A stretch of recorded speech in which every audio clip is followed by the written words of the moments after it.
Ее лицо было ужасно.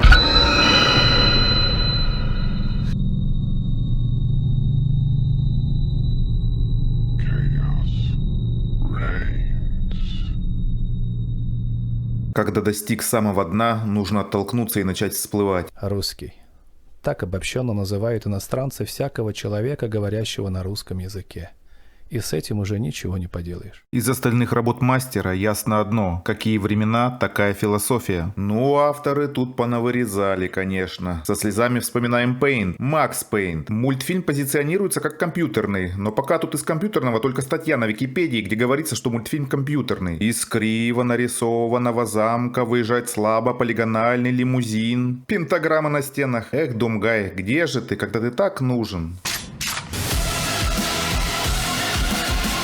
Внутри едет таинственный пассажир. Кто он? Зачем он здесь? Почему не дождался окончания рендера? Меня зовут Элис. Я работала в корпорации Umbrella. О, графику подтянули. А, не, это кинематографические вставки. Авторы жалеют нас и дают время нашим глазным яблокам стабилизировать плотность. В военный лагерь прилетает проверяющий. Он встречает Громова. В каком они находятся звании, без погонов не разглядеть. Активировались магии чародеев. Видели? Проверяющий прилетал.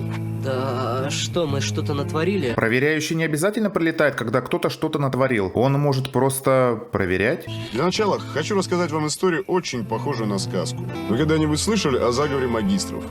Нет. Ты только что сказал им, что впервые расскажешь эту историю. Откуда они могли слышать о каком-то заговоре каких-то магистров? У них был хороший план – захватить Россию. По всей видимости, они оканчивали высшее империалистическое. И Громов начинает рассказывать историю. Тревога, тревога! Несанкционированное проникновение 3D-анимации. Нас знакомят с генералом Еропкиным. Тимофей Петрович, генерал-полковник, начальник Суворовского училища. Во главе самых дерзких и опасных операций в горячих точках всегда заботился о личном составе. Вы стоите в присутствии Дейенерис Бурерожденной из дома Таргариенов, законной наследницы Железного трона, законной королевы Андалов и первых людей. Выглядит так, будто он слушал закадровый голос и ждал, когда тот закончит перечислять его регалии. Кадеты, поздравляю вас с началом учебного года!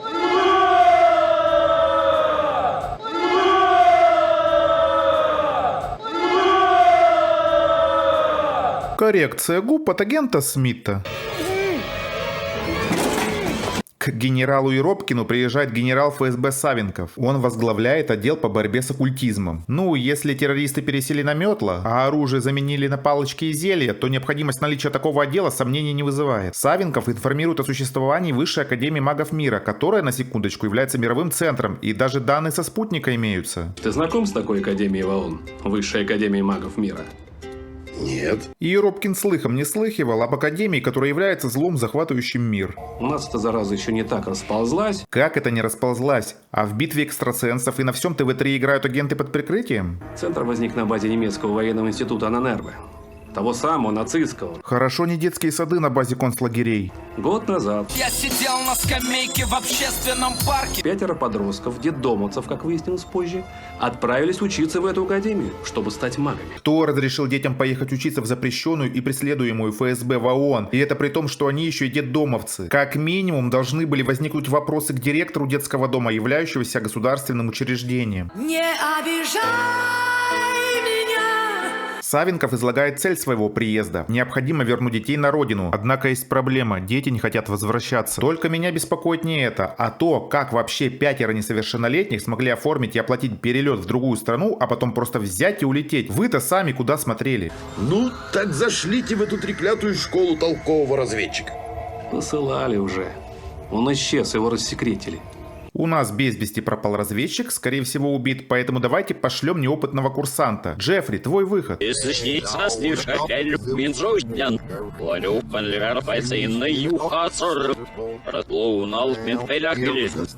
Нельзя взрослого посылать, нельзя, нужен подросток. И как это? Подростка? Верно, товарищ Евпаков. Как это? Логика железная. А не пойми, откуда взявшийся подросток, внимание, конечно, привлекать не будет. Был стакан и нет стакана. Был стакан и нет стакана. Йоу. Вот, посмотри кино. Как удобно размещена камера. Разведчик постарался. Секунду, так это ж позавчера было. Что ж вы так быстро списали разведчика? Может, он просто пока не на связи? Сейчас главное узнать, что с детьми с этими. Как вы не знаете, что с детьми, если позавчера у вас в главном зале стояла камера, и никто не говорил о том, что ее обнаружили? Для озвучки драконов используют рык льва, причем не самый удачный. Либо это какая-то тонкая шутка, либо авторам было лень искать стоковый рев дракона. Мы уже знаем, как преодолеть русскую защиту. А самое главное, сбывается предсказание. У нас есть избранный. Нео, ты что с матрицей сделал? Мы так не договаривались. У меня с мозгами не все в порядке. После поражения Смит попал в забаркованный вариант матрицы, где вынужден отныне быть на побегушках у избранного. На шабаше всей Академии сообщают, что Леонард, так зовут главного злодея, вылетает в Москву, дабы заложить в головы детей некую программу для разрушения русской защиты. Спасибо, мы еще от ЕГЭ не отошли. Избранный, о котором они говорили, засекречен. Какую-либо информацию о нем нам не удалось раздобыть. Но не в этом суть. Главное вернуть наших детей. Товарищ генерал, может Ctrl-Alt-Delete? Сейчас у них открылся конгресс. Завтра вся эта мерзость уже точно ринется сюда. И всех поголовно начнут делать колдунами. Может, тогда хотя бы начнут фармить нормальные зарплаты?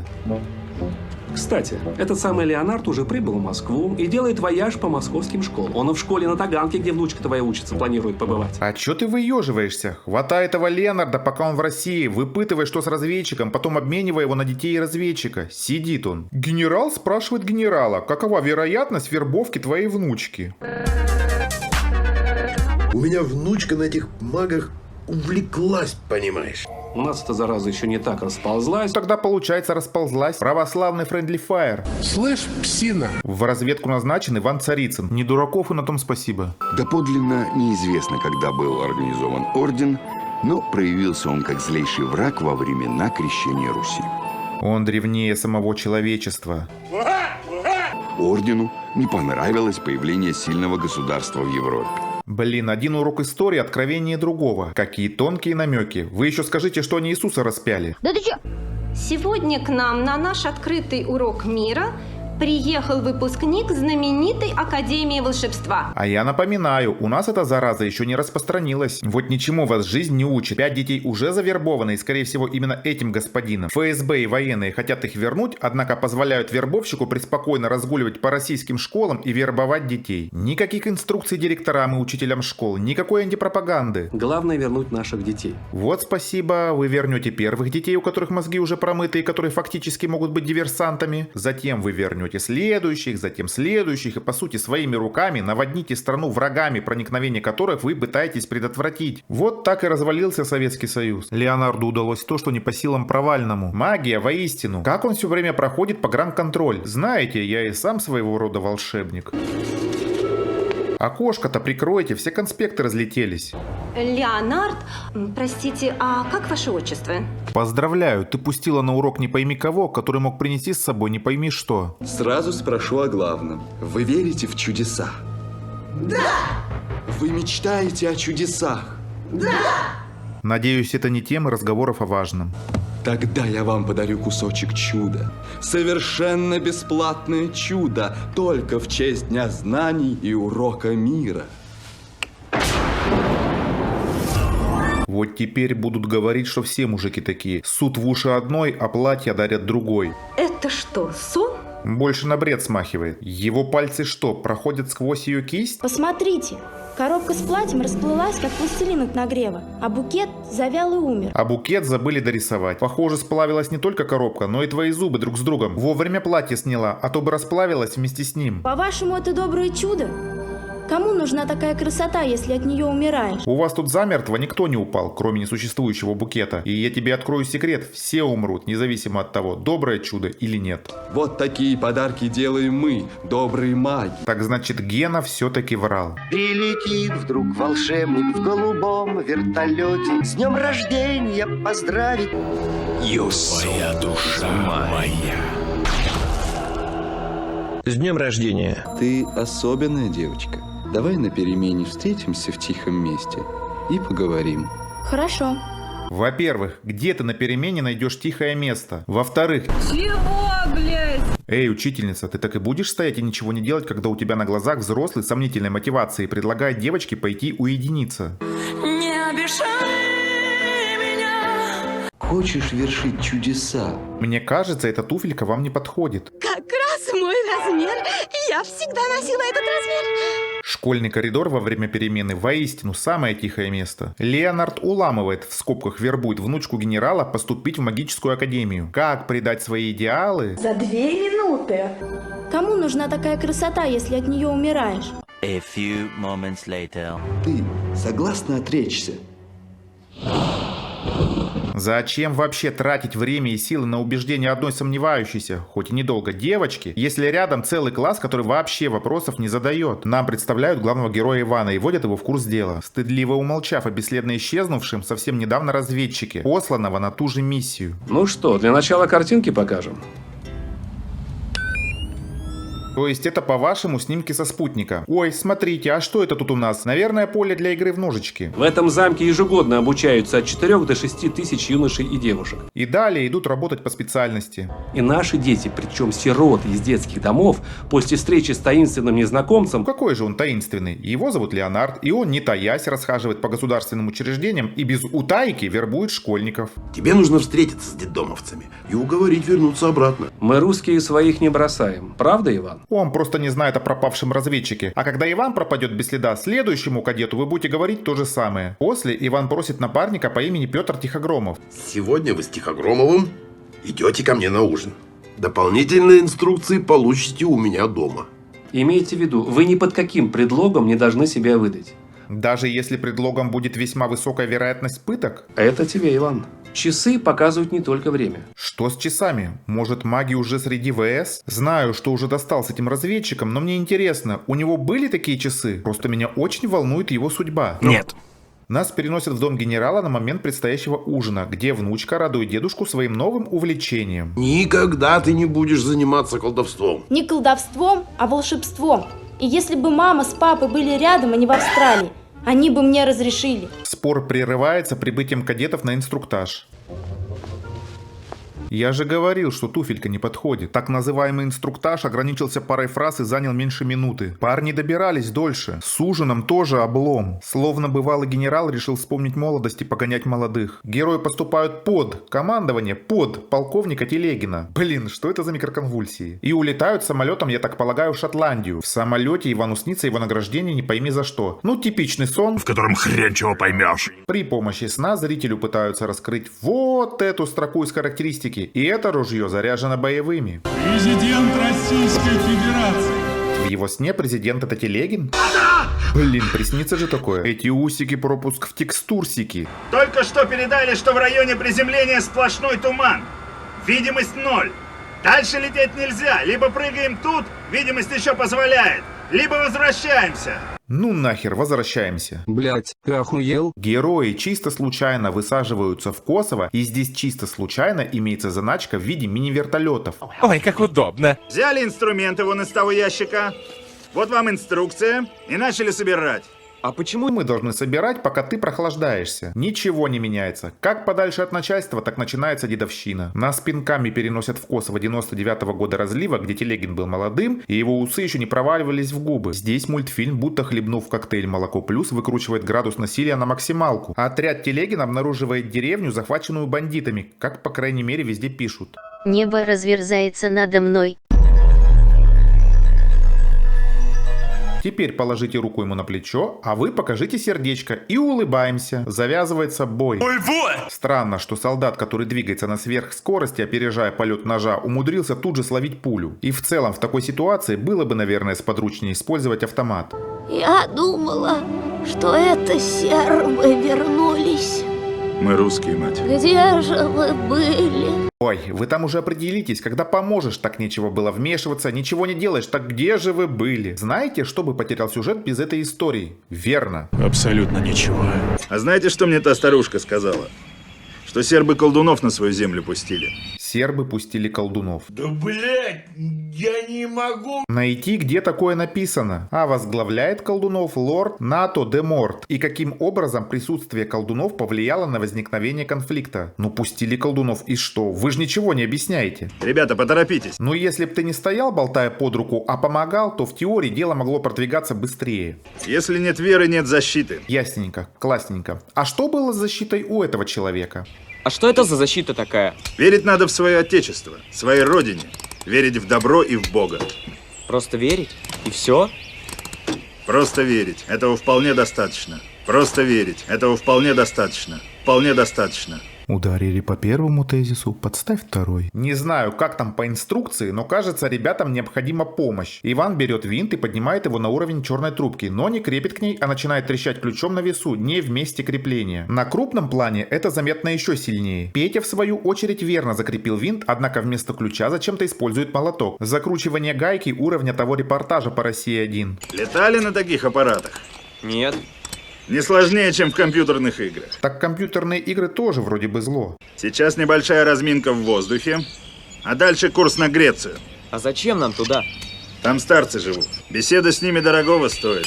Да и напутственное слово вам не помешает. То есть отклонение от курса пришло в твою голову только сейчас. А как впоследствии выяснится, мудрость старцев защитит Ивана. Выходит, посадка в Косово – чудо Господне не иначе. Во время полета в Грецию рассказчик делает перерыв. И нас возвращают в суворые будни суворовцев. Начали отжиматься!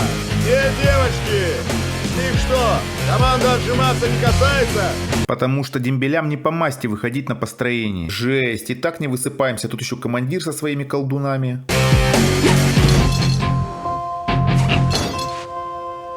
На очки! А вы пентаграмму как мишень поставьте, сразу дело в гору пойдет.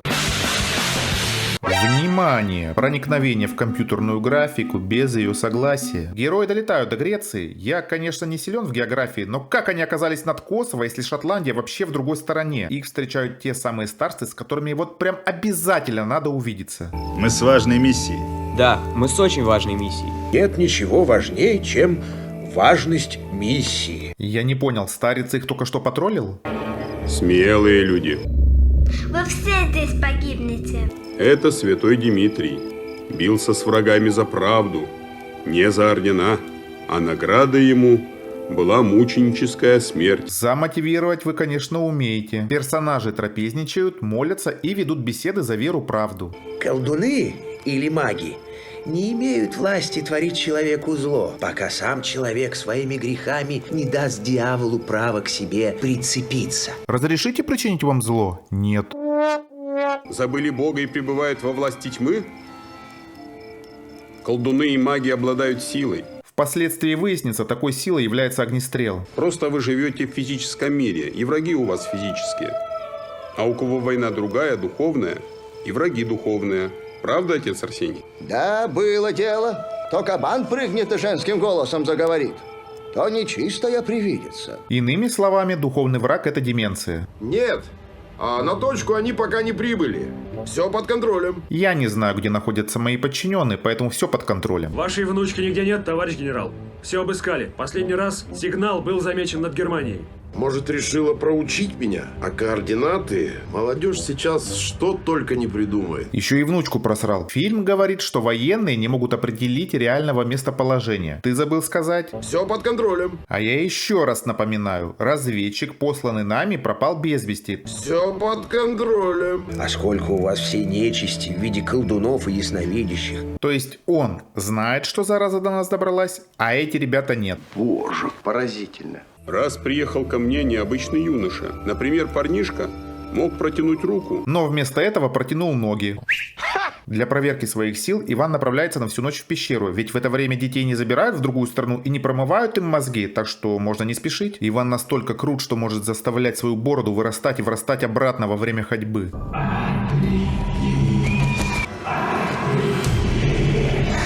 Огласите весь список, пожалуйста. А то неясно конкретно, от чего нужно отречься. Не получив ни одного ответа, Ваня ложится спать. Хотя, наверное, тяжеловато уснуть, когда тебе на всю пещеру рычат какие-то требования. Это что за огрызки Пандоры? Во сне Иван попадает на некий рынок, где ему предлагают особый меч, с помощью которого он сможет завоевывать целые миры. И тут внезапно Адольф. Хочу быть завоевателем, чтобы все почитали меня и славили мое имя. При помощи сна зрителю повторно пытаются донести, что душа Ивана поражена гордыней. На утро герои прощаются. Ни хера у тебя лыжи. И старцы дарят крест. Это наше оружие. Других назначений у него для вас нет. После получения артефакта побочный квест наконец заканчивается, и бравые воины берутся за прохождение сюжетки. Кто душу стремится спасти от напасти, тот зорко следит за входящей. Иван с напарником проникают в грузовик и прячутся в коробках. Скорпионибус с латинского переводится как скорпионы. Суворовец, помни, прежде чем искать укрытие в коробке, убедись, что она действительно пустая. Монтажер, помни, используй переходы по назначению. Меня зовут Элис. Груз с героями доставляется на склад Академии. Сопровождающий груза, помни, прежде чем передавать коробки, удостоверься, что в них нет разведчиков. Иван настолько крут, что меняет траекторию прыжка прямо в воздухе. Иван, а вы и вправду достойный кандидат на эту миссию, ведь сразу поняли, что коробка с Петром не открывается сверху, поэтому нет смысла толкать более мелкий ящик, который находится на крышке. Зато есть смысл толкать саму коробку, ведь она не упирается в ящик, стоящий позади нее. Академия и в самом деле заколдована, ведь выбегая из склада, который определенно должен находиться на первом этаже, Иван оказывается на балконе под самой крышей. Рад бы сказать, что Иван оступился, но он определенно точно сделал шаг в пустоту. Ну чё, народ, погнали нахуй! Ёбаный в рот! Либо Иван настолько крепок, либо стекло магическое, но на лице героя после удара ни одной царапины. Откуда вы взялись? Что вам нужно? Я, видите ли, хотел... А по колдовскому его звали Шушурун. Во-первых, фраза звучала не так. И стакан на столе перемещался прямо к нему в руку. Его звали Шушурун. Я Шушурун и ученик Шушуруна. Во-вторых, Шушурун был учеником алтайского шамана, имя которого не называлось, поэтому Иван не мог его знать. Кроме того, шаманы не являются колдунами, и этот алтайский шаман не мог обучаться в колдовской академии. Следовательно, эти ребята не могут знать ни о каких Шушурунах. В-третьих, если бы маги знали шамана, то в чушь о том, что ученика шамана звали так же, как и шамана, поверить они не должны. Потом он крестился и долгое время был рядом с нами. Более того, Иван представился человеком, который обратился в веру и встал на сторону добра, в связи с чем напрашивается закономерный вывод: у суворовца не было ни единого шанса обмануть колдунов. Я, видите ли, хотел, чтобы... Как невнятно должен был бормотать разведчик, чтобы его раскрыли. Однако учителя верят, судя по тому, что Иван до сих пор жив, но все же допрашивают его. Что нужно русскому в замке? А что нужно остальным русским, которых вы сами тащите в стены своей школы? Это по-русски, черт возьми. Профессор Сайрес спрашивает тебя. Ваня берет себя в руки и начинает выполнять то, ради чего он был послан. Вообще говоря, это я к вам прибыл учиться, а не наоборот. Где-то подобное я уже слышал. Не меня с вами заперли. Это вас заперли со мной! Под предлогом изготовления зелья телепортации с последующим применением телепортации с целью вызволить напарника, Иван убеждает учителей спуститься или подняться, с архитектурой тут неясно, в склад. Это шарлатанство. Довольно иронично слышать это от вас. Вот, пожалуйста, господа, это мой друг Ашуртеп по прозвищу Тихий Гром. Не смотрите на меня так. Если у опытных колдунов сомнения расселись, то полномочия обычного человека тут все. Вот тут верю, вот тут плюс, верю. ЕГЭ добралось и до колдовских академий, раз их профессора не могут отличить фокус от настоящей магии. Значит, поверили ведьмаки Ивану? То ли фокус телепортации подействовал на профессоров, то ли то, что Иван и Петр были из России, и обучать русских против русских было их стратегическим планом. А к чему тогда были эти вопросы, если вашей целью является набрать побольше русских? У вас первый курс. Какой факультет вас интересует? Распределяющую шляпу здесь очень удачно заменили на удар мордой об стекло. Какой факультет выбрали ребята, остается за кадром. Но как агенты под прикрытием они приступают к исполнению ролей учеников со всеми вытекающими. Богатство, гадство, блядство. Нужно самому тянуться к нему всеми силами души. Каждый день надо думать, как разбогатеть. На занятиях преподаватели дословно цитируют фильм «Секрет». Нужно выяснить, сколько стоит слово «Пармаклот». Пармаклот можно зарегистрировать как доменное имя в сети интернет.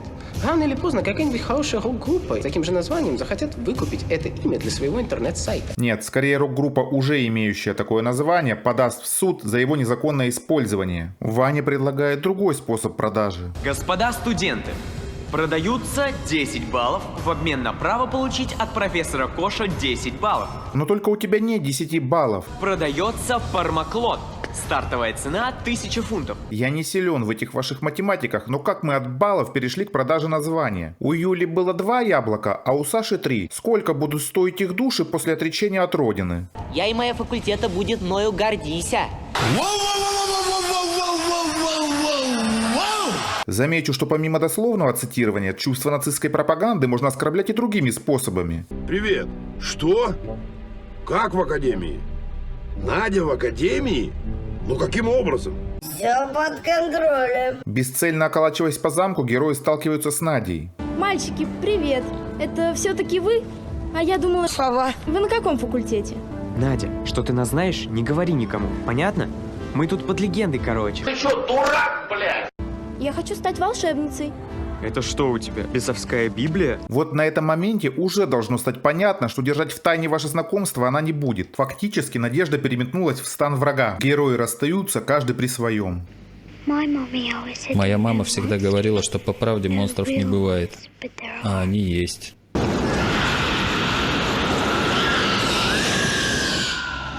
Знаете ли вы, что самое важное для женщины? Это чтобы ей поклонялись. Эти сиськи заслуживают поклонения только у человечков из Майнкрафта. Блудницы. Это величайшая основательница. Запомните принцип. Никакой семьи. Брать от мужчин все, что нужно вам. И вас не должно заботить то, что будет с ними потом. Поступай в магическую академию, говорили они. Научишься волшебству, говорили они. А на деле учат быть эскортницами и тарелочницами. Хотя в Доме 2 под волшебством подразумевали кое-что другое. Тогда все сходится. Для закрепления пройденного материала профессор сразу накидывает вопрос. На какой образ она будет равняться в своей жизни? Я бы хотела быть похожей на царицу Александру. Она очень любила своего мужа, императора Николая, и всегда была ему верна. Какая гадость! Что ты творишь такое, а? Что ты себе позволяешь? Ну вы же не сказали, что задание без права на ошибку. Однако не будь профессор с блевом ЕГЭ, то знала бы, что ответ Нади тянет как минимум на 4, поскольку царица Александра близко дружила с колдуном Распутиным, который Орги-то по рассказам приветствовал. А, понятно, ты русская. Ну вот опять, с этими русскими столько проблем. Значит, я никогда не буду великой волшебницей? И эта защита не пропадет? Пропадет, если отречешься от Бога, от своей родины. Ну это она умеет, опыт за плечами есть. Согласна отречься.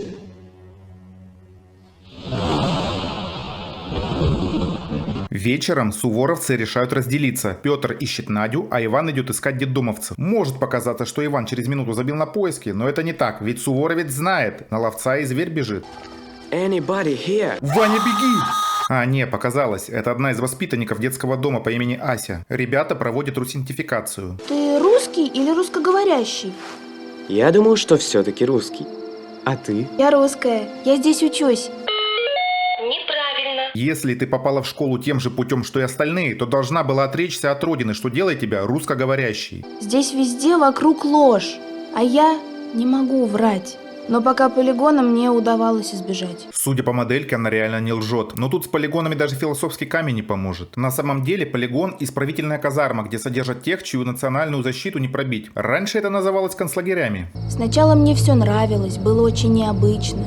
Хотелось одного – учиться, становиться магами. А куда же пропало еще раз учиться? Чтобы помогать людям во всем мире. А вот эти уроки с самого начала тебя не смутили? Если мы хотим наконец-то научиться колдовать, то нужно избавиться от русской защиты. И мы должны четко выполнять домашние задания. Ни у кого из наших русских вообще ничего не получалось. Нам всем мешала русская защита. Вам сказали выполнять домашние задания, чтобы избавиться от русской защиты. Но выполнять их невозможно, потому что у вас русская защита. Круг замкнулся. А вот профессор Кош, он вообще что за фрукт? Жадный, подлый и противный. У него в кабинете металлическая мебель, никаких безделушек. Единственное хобби – это коллекция бонсаев. Это определенно характеризует его как подлого и противного. Бонсай? Это что-то такое? Такие карликовые деревья-уродцы. Их выращивают в горшках по китайскому методу. Бонсай. Ну, сценаристы. Умеете, могете. Бонсай – это и есть искусство выращивания миниатюрных копий обычных деревьев, а не название самих деревьев. Я все понимаю, но я обязан еще раз поговорить с ними, чтобы вас всех вернуть обратно в Россию. Зачем с ними говорить? Уже слишком поздно что-либо предпринимать. Ты молодец, конечно, списала соотечественников. А как же своих не бросаем, ведь это... По-русски. Понятно, почему он не хочет возвращаться. В детдомах-то здоровое питание по режиму. Вот она, Эллен, ничего себе эскорт. В детдоме ее, конечно, вряд ли так сопровождали. Ее бы и так сопровождали везде, где количество мальчиков гораздо выше, чем количество девочек. Профессор МакНагайна. Как мило. А можно я попробую? Гарри Деморт или Драга Грейнджер? Она говорила, что душа мешает вашему телу подняться в воздух. И чтобы взлететь, нужно облегчить, опустошить душу. В его случае еще и кишечник. Вот девочка Надейта из России. Сейчас она откажется от своей родины.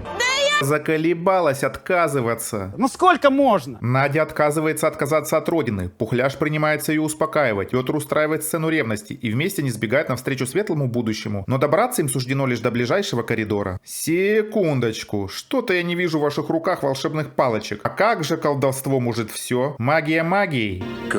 Хороший, плохой. Я тот, у кого ружье. За срыв урока нерадивых учеников оставляют после занятий. Где та доброта, о которой нам говорили? Действительно, где же она? Ведь в академии только и разговоров, что о доброте. Тем временем Иван наведывается к профессору Кошу под предлогом получения дополнительных занятий по алхимии и сразу узнает первое правило алхимии – дополнительные занятия за дополнительную плату. О, какие у вас бонсай. Что?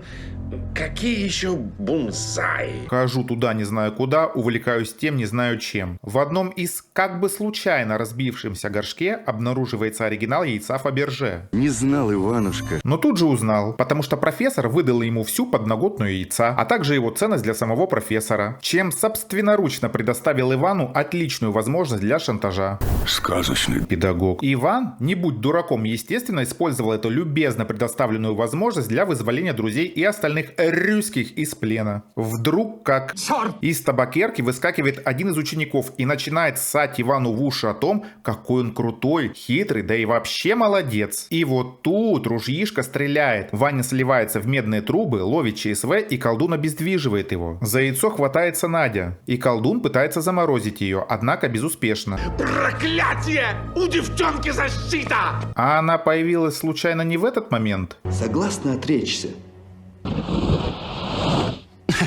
Да шучу я. Иван признает, что пустил в голову плохие мысли, раскаивается и заклинание теряет силу. Ну что, господин Кощей, куда отсюда уводят пленников? Ясно, почему в качестве объекта вожделения профессора выбрали именно эту драгоценность. Ну вы поняли, типа Кощей, яйцо. Да ну вас. Здравствуйте, профессор. А что, по-русски разучился, я? Если я правильно понимаю, что за организация Академии стоит НАТО, тогда фраза «пустили колдунов на свою землю» обретает смысл. Скажите, а где это мы? Это место, откуда не возвращаются. Согласен, хорошие кальянные тяжело покидать. Ася сообщает, что итогом невозможности уничтожения русской защиты будет банальное уничтожение самого носителя русской защиты путем высасывания крови из носителя. В штабе. Что происходит? Что с моей внучкой? И что нам теперь делать? Товарищ генерал, может уже на заслуженную пенсию? Молиться, Тимофей Петрович. Нам остается только молиться. Ну и послать туда пару-тройку подлодок. Колдовать. Нам остается только колдовать. На помощь ребятам в академию проникает Телегин. Просто верить. Вполне достаточно. Да ты заебал. А пока Телегин зачищает замок силой веры, мы переносимся на шабаш, где должен объявиться так называемый избранный. И им оказывается девчонка, которую пару раз мельком показали в коридорах. Ладно, я вижу, ты хочешь. Можно, но только один разок. Вот это чудеса! Чтобы принести жертву, нужно дернуть за веревку гильотины. Но... Давай! Это не страшно! Нужно только потянуть за веревочку! Типичный избранный боится взять ответственность за убийство. Вы же все творите зло! Почему вы называете себя белыми магами? Асечка, родненькая, эти изверги тебя били, да? По голове? Иначе куда из твоей памяти подевалось вот это? Здесь везде вокруг ложь. Веня вскоре стал совершать одно зло за другим. Из нас просто выпьют кровь. У них это называется жертвоприношение и инициация. Пока по законам жанра злодей излагал свой план, подоспел Ваня, а Петр вырубил охранника. Петя и Ася здесь. Взрывайте. И все вместе герои сбегают. Перестреляв все свои галлюцинации, я полагаю, Телегин телепортируется в вертолет. Если что, не я делал эту склейку. Что там происходит?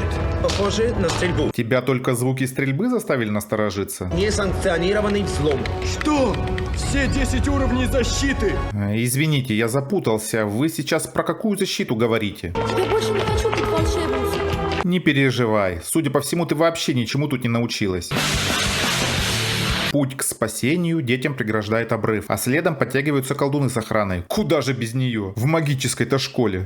Какое жалкое зрелище. Русская зараза в сборе. А спонсорами жалкого зрелища является Высшая Академия Оккультных Наук. Либо сдаетесь, и мы из вас сделаем настоящих, магических солдат. А можно обычных, просто в рамках фильма они выглядят более эффективными. А теперь, ребята, можно и помолиться. Молитва вызывает свечение. Не это свечение, и телеги на вертолете замечает ребят. Черная и белая магия – это одно и то же. Ты за меня придурка не держи. Friendly Fire воистину, но вы же сами показываете, что все проблемы решаются пулями. Ну, в этой ситуации мы просто мы уже здесь наши полномочия и все.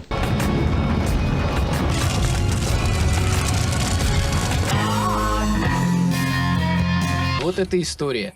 Молитва, значит, и крестик опять помогли. Ты меня вообще слушал, кадет? Слушайте, а мы совсем забыли про Леонардо. С ним-то что, вернулся в руины замка? Вурдалаки съели. А что с остальными учителями? Хоббиты затоптали. А что с охраной? Джедаи порезали. Отставить. Из замка сбежали только Иван, Петр, Ася и Надя. Учитывая, что кадеты не являлись пленниками, то спаслись всего 2 человека. А остальные детдомовцы так и бродят по острову, возможно, без еды и воды. И я уже не говорю про остальных детей. Куда бы они разбежались с острова? А, они же русскоговорящие. Ну тогда их спасать не надо.